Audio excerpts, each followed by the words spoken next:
So meetup in Bengaluru story పెట్టిన and అందులో 75% మంది ఎస్ అని పెట్టారు. అండ్ నాకు తెలిసిన 90% మంది అసలు బెంగళూరు వాళ్ళే కాదు, చాలా తక్కువ మంది వస్తారు కావచ్చు, లేకపోతే ఎవరు రాకపోవచ్చు. బట్ తిరిగి will try to make it happen. ఇంత మాట అన్న తర్వాత ఇక్కడ నుంచి ఎంత దూరం వస్తుందని చూస్తే దగ్గరగా ఒక గంట సేపు జర్నీ వచ్చింది. ఏం పర్లేదని చెప్పి భయ్య దగ్గరికి అయితే బయలుదేరిపోయాను. ఫస్ట్ టైం భయ్యని అయితే మీట్ అవ్వడం అస్సలు ఆ ఫీల్ అయితే లేదు నాకు. ఇక్కడ క్లాసు, ఇక్కడ మాసు, మందంతా బడ్జెట్. ఇంకేం బ్రో, ఎలా ఉంది బెంగళూరు? క్లైమేట్ ఎలా ఉంది? ట్రాఫిక్ నేను స్మాల్ టౌన్ బాయ్, నేను వెళ్ళిపోవాలి, బండి ఆగదు ఇక్కడ.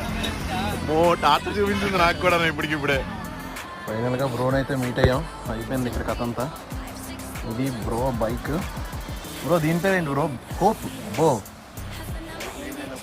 ఎగ్జాక్ట్లీ మాకు వచ్చింది కదా అక్క, రాధిక అక్క.